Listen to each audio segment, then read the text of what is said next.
When our greatest heroes have all been wiped out, who will step up to take their place? This is Heroes of Extinction. Episode 1, Better Lust Than Never.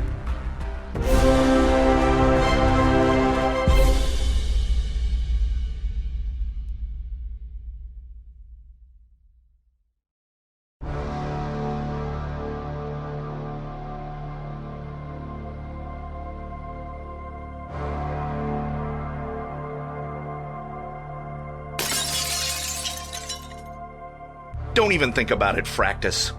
You really gonna try and stop me? You think you can? Don't. This one time, I'm asking you nicely. You know this won't end well. Put the diamonds down and walk away. The police have already been notified, and I can't let you... Can't let me what? Please. Don't you think I've already heard? You're losing your edge, Strike. You couldn't stop me even if you wanted to. And by the looks of it, I really don't think you want to. Besides, you owe me. Or have you already forgotten? True Strike carefully approaches Fractus with his hands up in surrender. Don't do this, Fractus. You know I just can't let you leave with those jewels. Even after I saved your ass with Ringneck? We both know you did that for your own benefit, as much as mine, you self-serving son of a... Maybe. But who got the win? Who benefited from his capture? Certainly not me. In fact, I could have easily walked away from the whole situation. No one knew I was there. No one ever would have suspected. Face it, Strike. Ringneck's capture was a favor from me to you. Leave the diamonds, and I won't chase you. You better pray luck continues to keep tabs on you, Strike. Because your days are numbered.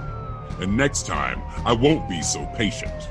Fractus raises his hand and slowly makes a fist, closing one finger at a time. The wall behind him shakes, and an instant later the bricks implode, creating a gaping hole to the outside. With one final glance at True Strike, Fractus jumps through the opening and disappears. True Strike takes a deep breath and bends down to pick up one of the diamonds. Holding it up to the light, he admires it, then looks back to where Fractus escaped. Let's just hope for both our sakes there won't be a next time.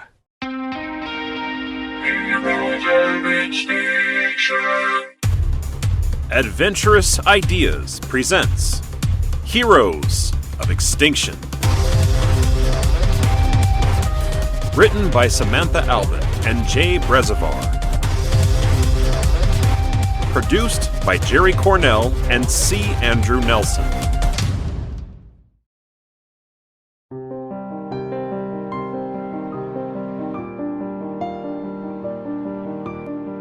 The sun streaks through a crack between the blackout curtains of Gabriel Cohan's bedroom. Gabriel is lying face down on the bed, his black silk sheets crumpled around his body from a fitful sleep. The laser-like sunbeam hits him in the face and forces him awake. He opens one eye and grumbles before pushing himself up and sitting on the edge of the bed. He rakes his hand through his hair and rubs the back of his neck. Rolling his shoulders a few times, he winces. Every muscle in his upper body is sore. He stands and stretches, again groaning from the strain. He touches his left temple. Good morning, Gabriel. It's a bit early to be connecting with you. Is everything all right? My body. Something's wrong. Our apologies, but you'll need to be more specific with your query. Seriously? I thought you were supposed to be some sort of supergalactic intelligence community. How is it that you've been linked to my brain for the past 30 years and you still can't figure out what I'm thinking? Although we are a vast well of information seekers, we are unable to infer meaning from non-verbalized cognitive expressions. I know. Gabriel walks to his bathroom and stands in front of the mirror. He scrubs his jaw with his hand. His dirty blonde hair is sticking up in all directions and his dark brown eyes look tired. Apparently, sarcasm isn't your strong suit either. You're displeased. I'm sorry, S.C.I.O, it's not you. I'm just in a bad mood. I feel like roadkill. My neck and shoulders and hell, every other muscle in my damn body is screaming at me right now. Not to mention it feels like there's a knife in my lower back. There's no implement residing anywhere in your body at the moment. Retina scan of the area which you have acquired reveals a spinal disc herniation L5, resultant from cumulative physical exertion and punishment, incurred primarily during true strike transformation. Although the lack of orbital fluidity in your recreational golf swing has intensified the damage. So I guess the PGA Tour is out. In addition, during your previous encounter with Fractus, there was the action of throwing a large safe, which severely affected L5 in particular. You were most likely unaware at the time of the incident because of your body's natural production of adrenaline and endorphins. Hold up.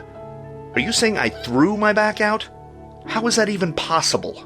You are experiencing a gradual cellular degeneration throughout all aspects of your body, its functions, and overall abilities, including your enhanced sensory, gross motor, and teleportation. Evidence suggests it is a natural process with your species and therefore not unprecedented or surprising.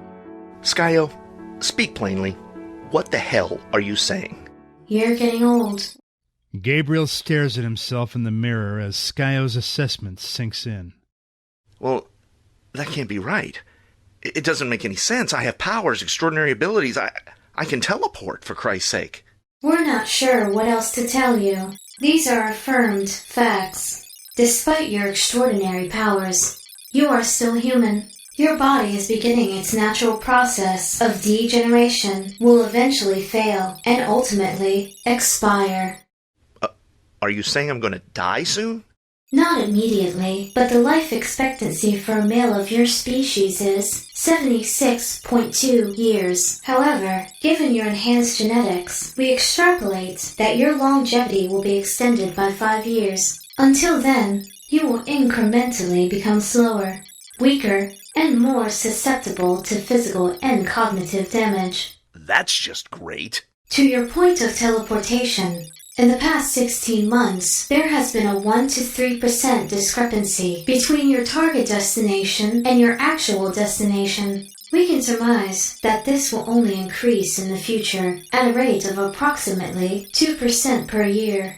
When you begin to experience a percentage error of 20, teleportation will become verifiably dangerous and life-threatening. It is also possible that you may not be able to use teleportation at that level, which would be a safer alternative anyhow.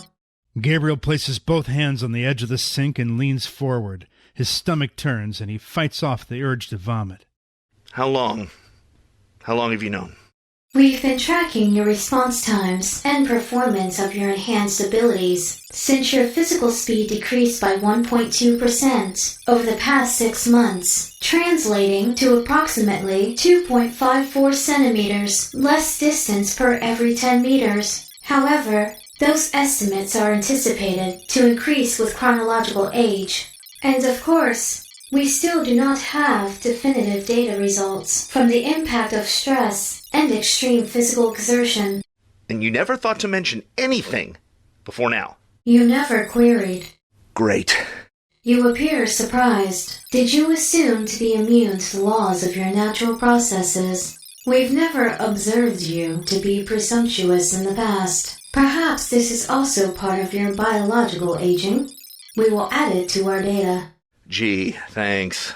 You are quite welcome. Is there anything else we can help you with? No, you've helped enough. And, Gabriel, happy birthday. Congratulations on reaching 5th. Thanks, S.C.I.O. That'll be all. Gabriel presses his temple and ends the connection with S.C.I.O. He turns on the water and splashes his face a few times. His cell phone goes off in the other room. Wonderful. Who could that be? He sifts through the pockets of the clothes that have been tossed on the side chair, searching for his cell. Finding the device deep in his bomber jacket pocket, he taps the screen. Hello? Good morning, sleepyhead. You just waking up? Yeah, it's been a rough start, but it's much better now. Well, I just wanted to be the first to wish you a very happy birthday. You still up for breakfast? Of course. The best thing about this day is that I have you in it. Well, I still hope you feel that way after tonight's gala. I feel just awful that it's tonight. Trust me, there's nowhere else I'd rather be than with you. You're too sweet. Okay, then I'll see you in a little bit. I'm getting dressed now. Love you. Gabriel taps the screen again to end the call and throws the phone onto the bed. After quickly getting dressed, he heads out to meet Davina. The morning is already warm and the sky is clear. Pulling his sunglasses out from his front pocket, he places them on his face and starts walking toward the cafe. My God, somebody help! Gabriel turns in the direction of the voice and sees a woman covered in soot and dirt. There's a streak of blood trickling down the right side of her head. He ducks into a nearby stoop and presses his fingers to his left temple. S.C.I.O, activate exo camo. Exterior camouflage activated. Gabriel inhales deeply as a surge of energy floods his system, and a holographic camouflage is activated around his body as he becomes True Strike. He turns and runs to the woman, who has fallen to her knees. Ma'am, what's wrong? How can I help? The bridge! There's been an accident! True Strike cranes his head towards the bridge and sees that a multi-car accident has caused massive chaos. His eyes search the mangled cars and spots the point of impact. His heart clenches as he spies an SUV teetering on the guardrail, hanging off the edge over the rough ocean waters. Don't worry, I'm on it. True Strike digs deep into his super psyche and activates his super speed. He blasts to the accident and is on the bridge in seconds. True Strike! Thank God you're here! The truck, it came out of nowhere and... Oh my God, my daughter. It only takes moments for True Strike to assess the accident. Tangled among several vehicles, a large four-wheeler is turned over on its side. Its tail end is pushed up against the crumpled backside of an SUV. A large crowd has gathered around the injured man and are struggling to hold him back as he attempts to break free and run to the teetering car. Let me go! My daughter, she's still in the car! Stay back. I'll get her. True Strike approaches the vehicle and inspects the inside. A small child is tucked like a ball on the floorboards of the back seat. A loud creak squeals through the noise of the gathered crowd as the SUV begins to tip forward. True Strike rushes to the bumper and grabs onto the back of the car. He steels himself and pulls. The SUV stops its forward path, and as he leans back, it begins to slowly right itself. Look, he's doing it!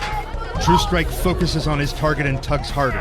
The vehicle begins to creep backwards away from the edge of the bridge. But suddenly, a wave of nausea hits and his vision blurs. His grip slips and the car slides forward with an ear-piercing scrape of metal against metal. The crowd screams.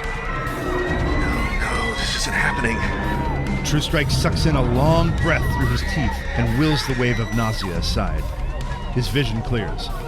He readjusts his grip on the bumper and with one massive heave, yanks the vehicle onto the bridge.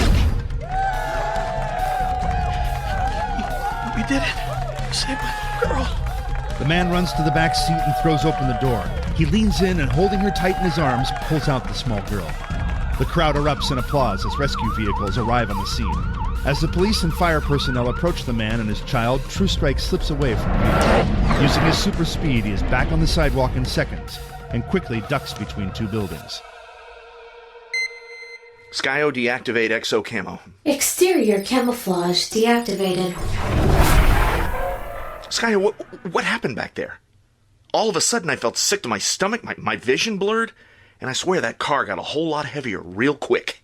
We are not sure, Gabriel, but it would appear that the degeneration of your super abilities have accelerated to coincide with your 50th year in existence. Well, crap. Happy birthday to me! His phone alarm chimes in his pocket and he pulls it out to check it. Oh, God, no, that can't be right. S.C.I.O, we'll have to chat later. I'm late for a date. He presses his temple and races down the sidewalk. 10 minutes later, he steps into the coffee shop and scans the room. Should we get an appetizer? Sure, what do you want? Davina is seated in a corner booth. Her deep russet hair slides smoothly over her shoulder, and Gabriel smiles the moment he locks eyes on her. Even from across the cafe, her green eyes sparkle like ocean emeralds as she casually chats with an attractive young woman. The young woman is gazing intently back at Davina, hanging on her every word. Gabriel rolls his shoulders back and makes his way to the booth. Hey, Dee, I'm sorry I'm late. I had a thing. That's okay. Janessa here was just keeping me company. Janessa stands and offers her hand. Gabriel looks at it cautiously before taking it in his. On contact, a surge of energy passes through the young woman's palm to his, and he sucks in a breath. What was that? His eyes dart up to meet her crystal blue gaze, searching for an explanation, only to find nothing more than a set of kind eyes. Did she not feel it? He purses his lips into a tight smile and forces himself to remain natural. Hi, Janessa. I was at Dr. Matthews' lecture on the comparative pharmacology of psychotropics last semester. It was epic. Like, I can't even. Anyway, when I saw her come in, I just had to introduce myself. She's phenomenal. Nice to meet you. I'm Gabriel. So, then you're a student at the university? Ex-student. I'm taking a break. An awkward silence fills the space between them and drags on for what seems like an eternity, Janessa shifting from one foot to the other, tugging at a long raven-colored lock of hair that escaped her ponytail, as Gabriel's sharp eye assesses her. Yeah, well, unfortunately, this break is just about over. I gotta get back to my shift. You work here? I didn't realize. For now. Just until I figure out my next move. Anyway, it was nice meeting you. Dr. Matthews, it's been an absolute honor. The pleasure was all mine. I'm always excited to meet the next generation of women coming up in the field. Here, take my card. Give me a call next week. Maybe we could do lunch? That would be amazing. It's a date. Definitely. Janessa takes the card and tucks it safely into her breast pocket. She turns to leave and stops after a couple of steps. Do you need anything else? Another coffee, muffin, my treat? Sure, I'll... No thanks. I'm not staying long. Janessa shoots a quick glance between the two and raises her eyebrows. After a second, Gabriel shakes his head and waves her off. As she leaves, he takes a seat. Okay, I know I'm late, but I thought we had breakfast plans. What's up? I know. I feel awful and I hate doing this.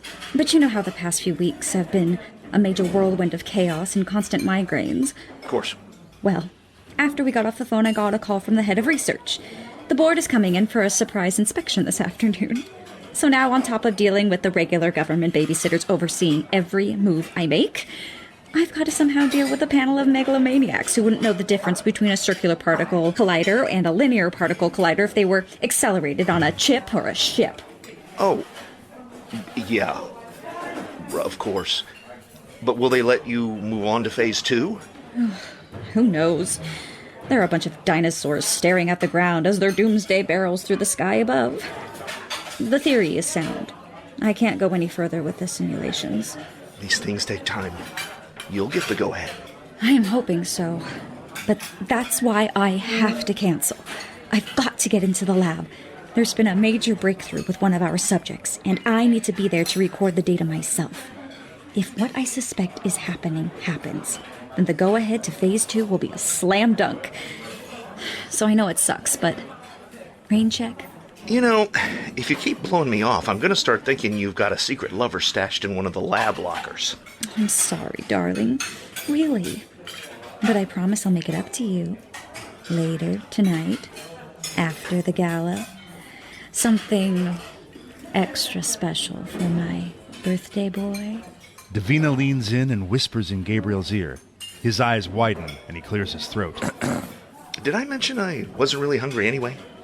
Come on, let's get out of here. The least I can do is walk you to the lab. The sooner this day is over, the sooner we can leave the gala, and the sooner I'll be collecting on those promises. He grabs Davina's hand and drags her out of the booth. A surprised squeal escapes her lips and she follows him out the door double time. Davina walks down a long corridor of the Hemlock Briar University lab. She enters an unmarked door and flashes a badge at the desk security before getting into an elevator on the other side of the room. Inside, she inserts a magnetic key, hits a previously invisible button, and punches in a personal access code for sub-basement level 3. She adjusts her shirt sleeves as the elevator descends, and when the doors open, she is greeted by military personnel, leveling weapons at her head. She steps into the space unaffected, walks through a metal detector, lowers her face for an iris scan, and finally receives a temperature reading. Gaining clearance to the inner sanctum, she proceeds to a lounge where she dresses in a fire-retardant hazmat suit before entering the lab. Good morning, Dr. Lewis. Wonderful to see your lovely visage. Almost storybook. Dr. Penelope Lewis stands in front of a computer furiously typing. 4 fully armed guards and 2 additional medical personnel are also present, all wearing the same fire-retardant hazmat suits. The infamous villain, the Fire Reaper, is strapped to a gurney, unconscious. IVs and other medical tubing and wires are attached to his arms and chest, twisting around his body like transparent plastic snakes. Dr. Matthews, your eloquence is as enchanting as it is unwarranted. You're late. We were about to start without you. Dr. Lewis brings her wrist up to her mouth and begins speaking into a digital recording app on her smartwatch. Subject CVF6, recurrent dose of Creme 27, overseen by Dr. Davina Matthews, ID number 8171981, monitored by Dr. Penelope Lewis, ID number 9674495. Patient CVF6 secure, dormant, and viable. Fire suppression full ready. On standby. Ready to proceed, Dr. Matthews. You guys really need to relax. Everything is going to be fine. Don't you see what we're doing here? The significance? To a world of gods and monsters. Your visions of grandeur are beyond the scope of your employment or necessity, Dr. Matthews. Visions of grandeur? I'm simply giving voice to that which any forward-thinking polymath would allude to, and I think your employer might see me as very necessary. Davina removes the serum canister from the storage fridge. She places it on the counter and reaches for a syringe. Her elbow brushes against a nearby beaker and knocks it over. It shatters on the counter's surface. Is there a problem, Dr. Matthews? No, everything's fine. My apologies. An unfortunate bout of clumsiness, no doubt brought on by your incessant hovering. Would you hand me that towel over there? Dr. Lewis turns and retrieves the towel from the other counter and hands it over. Davina quickly swipes the mess away and returns to the serum canister. She opens the canister, and picking up the syringe, she inserts the needle into the inner vial. She pulls the plunger to fill the barrel and hands the prepared syringe to Dr. Lewis. There you go. 50 cc's of Creme 27. You may proceed. Dr. Lewis flicks the syringe a few times before injecting it into Fire Reaper's arm. There. That should keep you under control, you cretin. Dr. Lewis frowns as she inspects the pinprick on Fire Reaper's arm. And you're sure this will continue to work? I'm positive it will do what it's supposed to.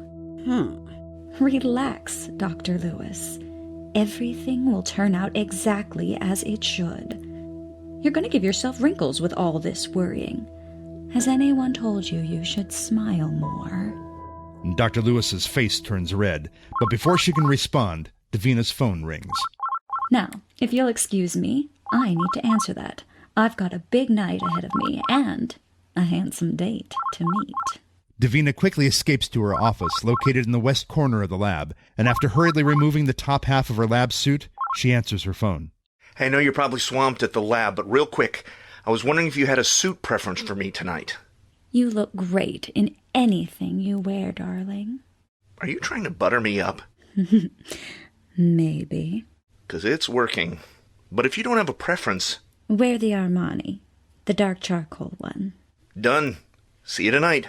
7 o'clock sharp. I'll be there. Don't be late. I won't. I promise. Promises.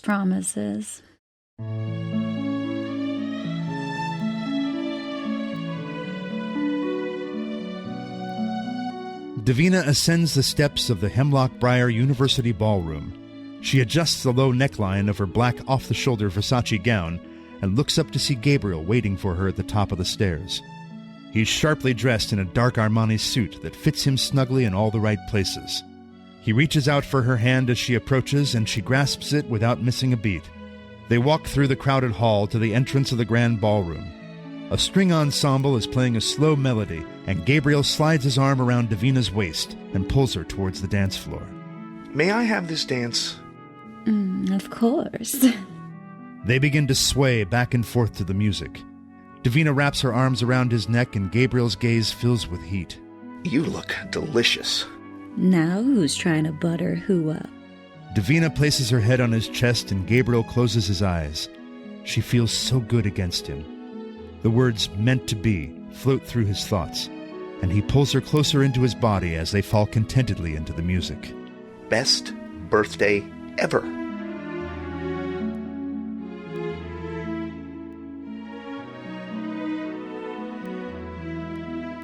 I'm so sorry to interrupt, Dr. Matthews, but I wanted to say congratulations.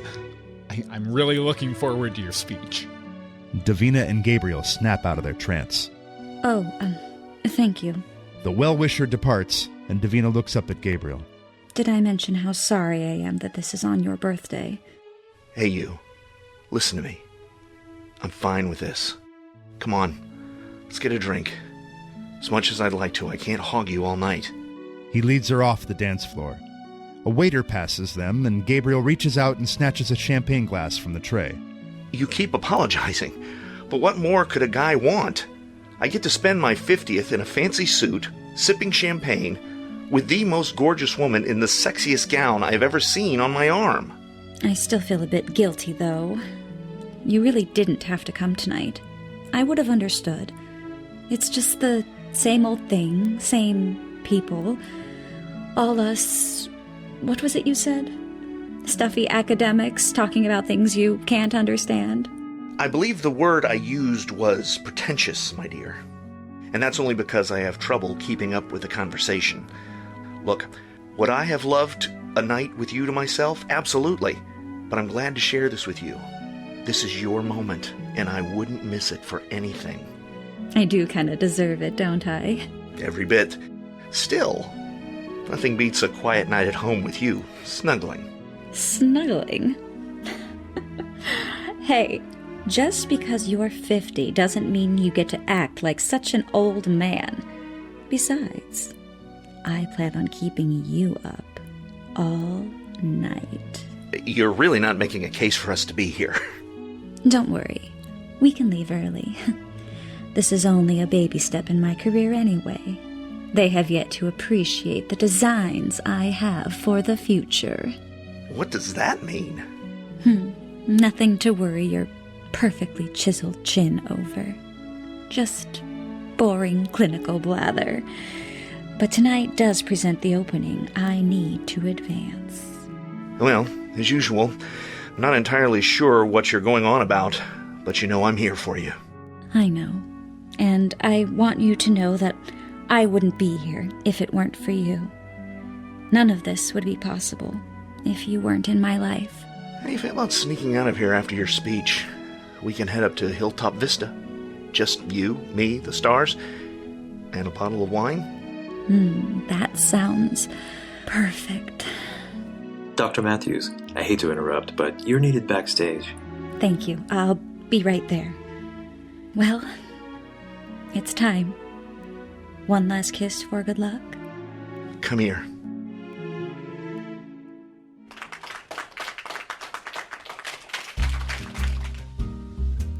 Have another drink and stay right here. I'll find you after. Gabriel watches as Davina disappears into the crowd, leaving him alone in the ballroom. He glances around and sees an unwanted familiar face. What's he doing here? Gabriel throws back his drink and sets it down on a passing tray before scooping up another as he stealthily circles around toward the tall, copper-headed gentleman. The man is standing among a half-dozen people, all involved in conversation. Through the 7th level into an ability sphere from which we cannot return. Well, that's certainly a cute theory, but there's no proof of the existence of such a level, or any such parameters of finality. Perhaps, but don't dismiss the theory of continual duality. I swear, by the time you all are finally ready to listen, it will be too late. Cheery talk as usual, Mr. Egan. I'd heard you were released from detainment, but I never thought they'd actually let a psychopath like you out. Ah, Mr. Cohen. I should have guessed you'd be here. Still trying to roll over and play fetch for the illustrious Dr. Matthews? The small group of onlookers shifts uncomfortably as Gabriel and Egan engage. Egan looks to the anxious group. Gentlemen, ladies, if you don't mind.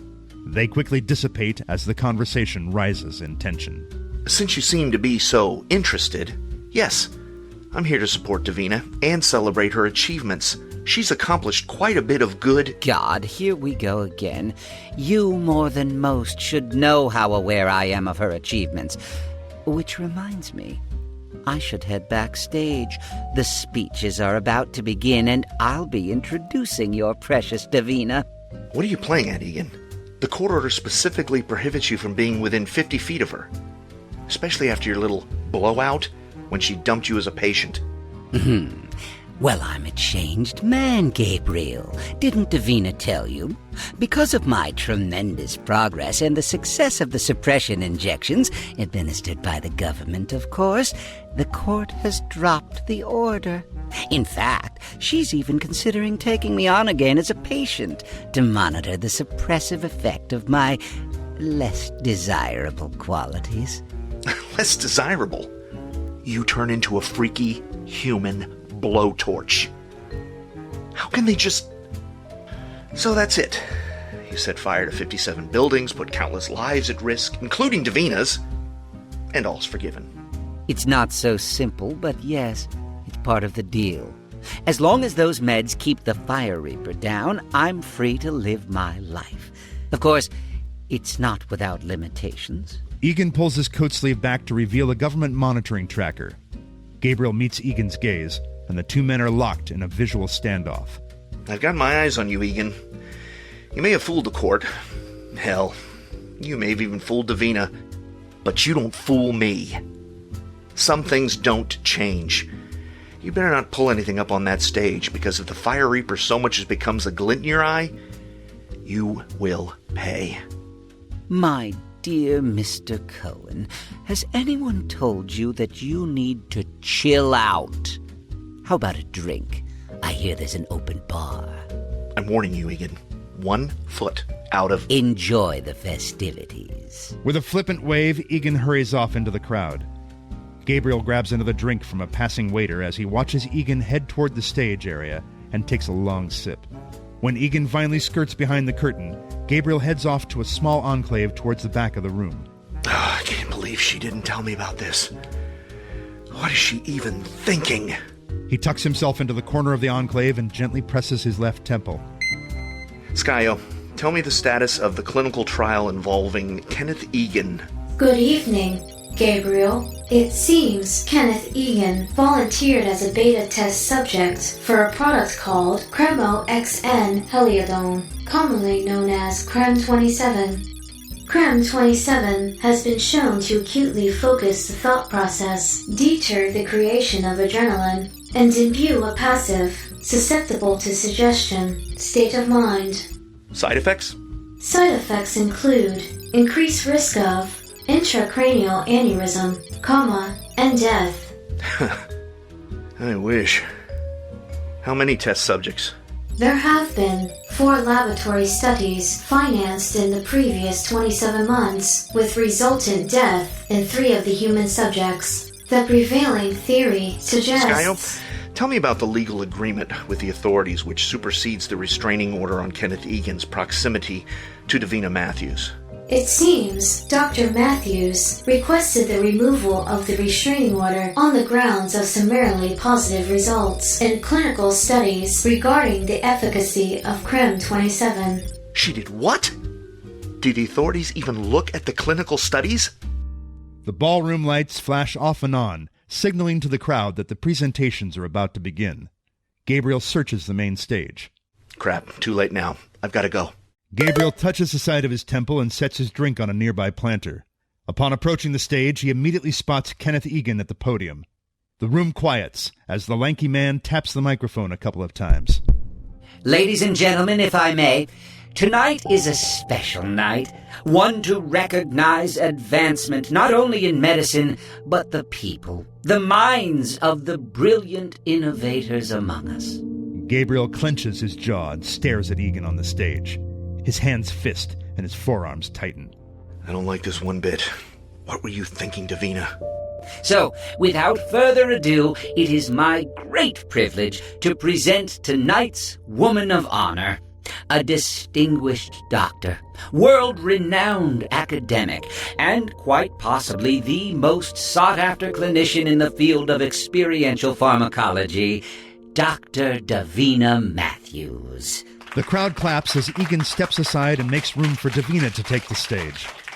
Egan gives her a warm hug, and Gabriel bristles. He forces himself not to rush the stage, and is calmed the instant Egan disappears behind the curtains. Davina steps up to the podium and adjusts the mic. She looks over the crowd and makes eye contact with Gabriel. She smiles and nods in his direction. Gabriel's heart beats wildly in his chest. He tugs at his shirt collar. Something isn't right. His mind races as he tries to put together the pieces. A wave of nausea erupts in his stomach and his vision blurs. God, no, not again, not now. Davina clears her throat and addresses the waiting crowd.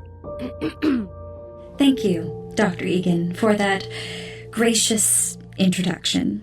I am quite humbled. Ladies and gentlemen, Mr. Egan is correct. Tonight is a very special night, but it has nothing to do with me. I am merely a small part in a much larger machination. Tonight, we can finally say that innovation and progress have come together in a symbiotic... Wouldn't you like them to think that, Dr. Matthews? The crowd gasps as the Fire Reaper emerges from backstage, a white-hot glow emanating from around his body. Gabriel's breath catches in his throat. He ducks into a dark corner and presses his temple. S.C.I.O, activate Exo Camo. Egan's transformed. Exterior camouflage activation sequence in process. Gabriel inhales and relaxes as S.C.I.O initiates the holographic disguise. His eyes frantically search the stage and sees Davina crouching down, putting the podium between the Fire Reaper and herself. His eyes dart left and widen as the Fire Reaper stands at the edge of the stage, a fireball growing between his palms. Now, as True Strike, he lurches forward with the intention of speeding toward the Fire Reaper and is stunned to discover that he has only moved a few steps. His vision blurs. What the hell? A loud buzzing catches his attention, and he looks up at the stage just as the Fire Reaper hurls a fiery death ball into the crowd. Screams erupt throughout the ballroom. The mass of attendees breaks into hysteria as they run for refuge. The Fire Reaper begins to resummon another fireball. True Strike presses his temple. S.C.I.O, what's going on? Why isn't my super speed working? Data reflects that your speed output is approximately at 48% less than anticipated. Now that means I'm more than half there. True Strike takes a deep breath and refocuses, gathering all his energy. This will not happen. He will not allow innocents to die. His vision clears, and he launches himself directly into the chest of the Fire Reaper. The two tumble into the stage curtains, which are instantly set ablaze. Well, well, if it isn't my biggest fan. I warned you, Fire Reaper. Time's up. It's your curtain call. It's too late, True Strike. This is already a room full of dead people. Fire Reaper summons a whole new level of power. True Strike recognizes that the energy is beyond control and jumps away to cover Davina from the imminent blast. He wraps his arms around her and shields her from the impact as fire consumes the ballroom. True Strike presses away from Davina and looks up to lock eyes with what little humanity is left in Fire Reaper. His stomach drops as he realizes Kenneth Egan no longer exists. The Fire Reaper is in full control. True Strike looks back to Davina. Thanks for the save, but don't stop now. Stop him. She points, and True Strike follows her finger and sees the Fire Reaper standing at the edge of the stage, his body tremoring violently, a white-hot aura radiating up to the ceiling. Keep your head down, Dr. Matthews, and don't move. I'll be right back. True Strike stands and clenches his fist and jaw. A rush of energy surrounds him and presses inward. His insides squeeze tight and every muscle of his body contracts. He focuses his thoughts on the Fire Reaper, who is looming 20 feet away. The air around True Strike squeezes and snaps shut. He phases through space and reemerges into physical form, as if breaking the seal of a vacuum-sealed room. He looks around frantically. No. True Strike screams as he realizes that the teleportation has landed him on the opposite side of the ballroom. The Fire Reaper turns his attention onto Davina, who is still crouching behind the podium. It's just like you said, Dr. Matthews. A symbiotic relationship. A mutual benefit. I get my freedom, and you, well, you get... Davina, run! True Strike watches in horror as the Fire Reaper's energy begins to grow and stretch, pushing out past the stage and filling up the room, stealing the oxygen from every corner. True Strike falls to his knees and sucks in a breath as the air becomes impossibly thin. His gaze meets Davina's and he freezes, paralyzed in terror, as she falls forward, her hands clasping her throat, struggling to breathe. The Fire Reaper screams loudly. The sound echoes off the ceilings and walls and crashes through True Strike's ears. He takes one last look at Davina, everything moving in slow motion, and sees a single tear slip down her cheek before the Fire Reaper explodes in a Plinian eruption, the immense fireball of death consuming the stage and front half of the ballroom. Oh, God, no. No. Davina!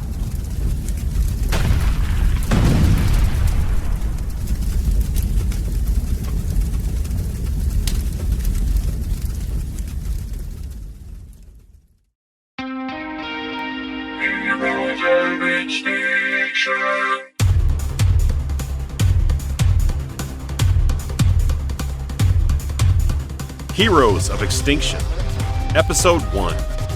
Directed by C. Andrew Nelson. Story by Jerry Cornell. Written by Samantha Alban and Jay Bresavoir.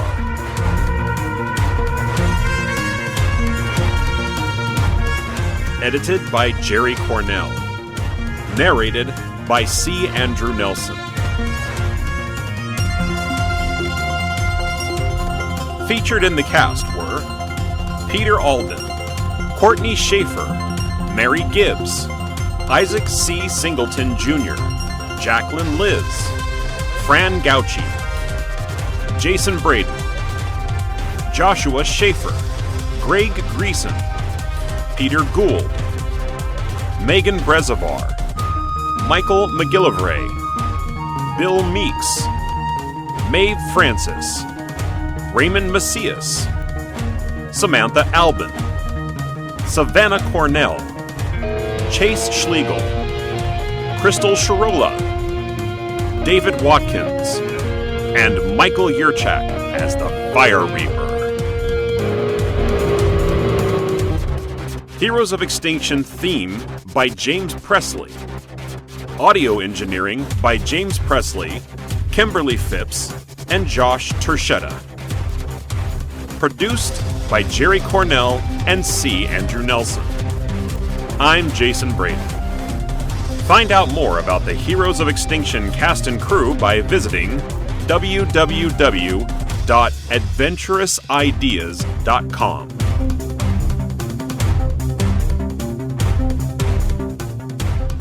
This production is copyright 2022 Adventurous Ideas, LLC. All rights reserved.